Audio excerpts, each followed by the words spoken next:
শুরুতেই জানাবো সংবাদ শিরোনাম। দ্রুত নির্বাচনের জন্য এত মানুষ শহীদ হয়নি বললেন উপদেষ্টা আসিফ।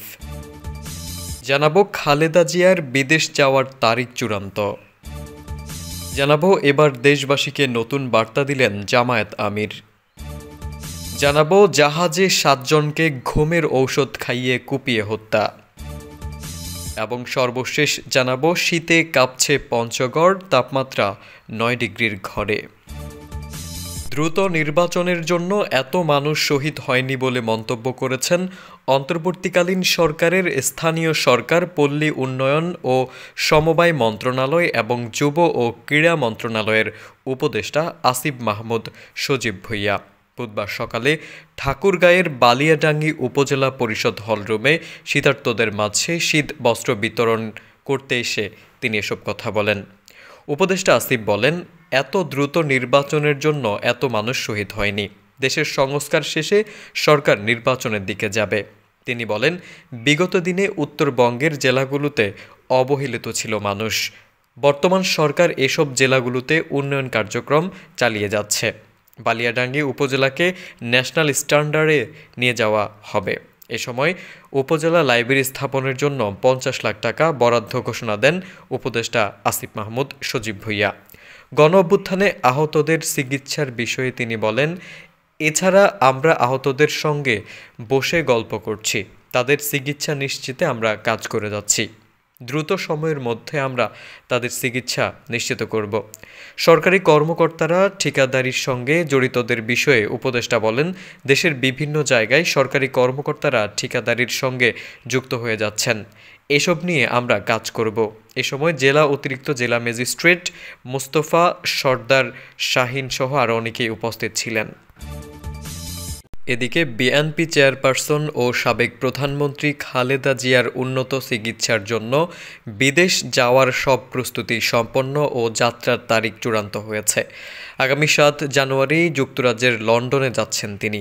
বুধবার দুপুরে তার ব্যক্তিগত চিকিৎসক আল মামুন বিষয়টি নিশ্চিত করেছেন। হজরত শাহজালাল বিমানবন্দর থেকে এয়ার অ্যাম্বুলেন্স যোগে রওনা হবেন বেগম খালেদা জিয়া। তার সফরসঙ্গী হিসেবে যাবেন 16 সদস্যের টিম। জানা গেছে, তার সফরসঙ্গী হবেন বেগম জিয়ার প্রয়াত ছোট ছেলে আরাফাত রহমান কোকোর স্ত্রী সৈয়দা শর্মিলা রহমান।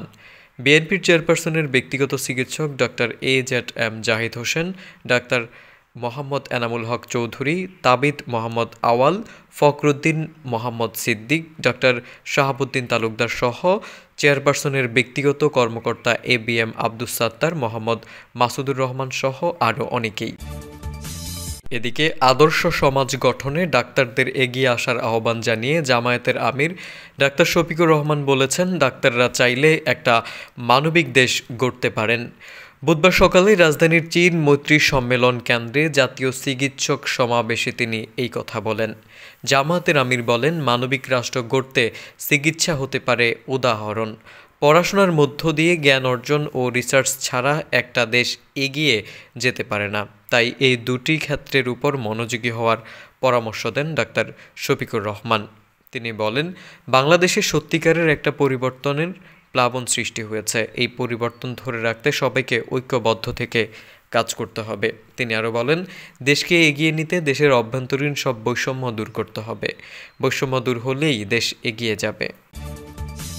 এদিকে চাঁদপুরের হাইমচরে মেঘনা নদীতে সার বহনকারী MV আল বাখেরা জাহাজে 7 জনকে ঘুমের ঔষধ খাইয়ে কুপিয়ে হত্যা করা হয়েছে। বুধবার ঘাতক আকাশ মণ্ডল ইরফানের বরাত দিয়ে এ তথ্য জানিয়েছেন র্যাবের আইন ও গণমাধ্যম শাখার পরিচালক লেফটেন্যান্ট কর্নেল মুনিম ফেরদৌস। তিনি জানান, দীর্ঘদিন ধরে বেতন ভাতা না পাওয়া ও দুর্ব্যবহারের ক্ষোভ থেকে আকাশ মণ্ডল ইরফান জাহাজের মাস্টার গোলাম কিবরিয়া সহ সবাইকে হত্যা করে। কর্নেল মুনিম ফেরদৌস বলেন, জাহাজের মাস্টার গোলাম কিবরিয়া দীর্ঘ 8 মাস ধরে কোনো প্রকার বেতন ভাতা দিতেন না, এমনকি তিনি দুর্ব্যবহারও করতেন। এসবের ক্ষোভ থেকে আকাশ মণ্ডল ইরফান সবাইকে হত্যা করেন। তিনি জানান, ইরফান প্রথমে খাবারের মধ্যে ঘুমের ঔষধ খাইয়ে সবাইকে অচেতন করে, পরে হাতে গ্লাভস পরে চাইনিজ কুড়াল দিয়ে সবাইকে কুপিয়ে হত্যা করে। এরপর সবাইকে কোপানোর পর মৃত্যু নিশ্চিত করে নিজে জাহাজ চালিয়ে হাইমচর এলাকায় এসে অন্য একটি ট্রলারে করে পালিয়ে যান। মাস্টার গোলাম কিবরিয়ার হত্যার সময় অন্যরা দেখে ফেলায় ইরফান তাদেরও হত্যা করে বলে জানান র্যাব কর্মকর্তা। এর আগে গত রোববার চাঁদপুরের হরিণা ফেরিঘাট এলাকায় মেঘনা নদীতে থেমে থাকা একটি জাহাজে 7 জনের মৃতদেহ উদ্ধার করা হয়। এদিকে শীতে কাঁপছে পঞ্চগড়, তাপমাত্রা 9 ডিগ্রির ঘরে। হিমালয়ের কোল ঘেঁষা দেশের উত্তরের জেলা পঞ্চগড়ের উপর দিয়ে তৃতীয় দফায় 2 দিন ধরে মৃদু শৈত্যপ্রবাহ বয়ে যাচ্ছে।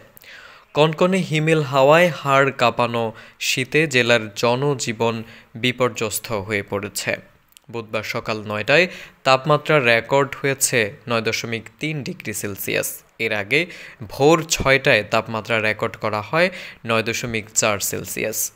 অন্যদিকে কনকনে ঠান্ডায় গরম কাপড়ের অভাবে কষ্টে দিনাতিপাত করছে এ জনপদের মানুষ। কাজকর্ম ব্যাহত হচ্ছে নিম্ন আয়ের মানুষের। রাতে বৃষ্টির মতো ঝরছে কুয়াশা। হাড় কাঁপানো ঠান্ডায় দুর্ভোগে পড়েছে বয়স্ক ও শিশুরা। তেঁতুলিয়ার প্রথম শ্রেণীর আবহাওয়া অফিসের পর্যবেক্ষণাগারে কর্মকর্তা জিতেন্দ্রনাথ রায় জানান, উত্তরের এই জেলায় চলছে মৃদু শৈত্যপ্রবাহ। ভোর 6টায় 9.4 ডিগ্রি সেলসিয়াস তাপমাত্রা এবং সকাল 9টায় 9.3 ডিগ্রি সেলসিয়াস তাপমাত্রা রেকর্ড করা হয়েছে। এই মৌসুমে সর্বনিম্ন তাপমাত্রা হওয়ার সম্ভাবনা বেশি।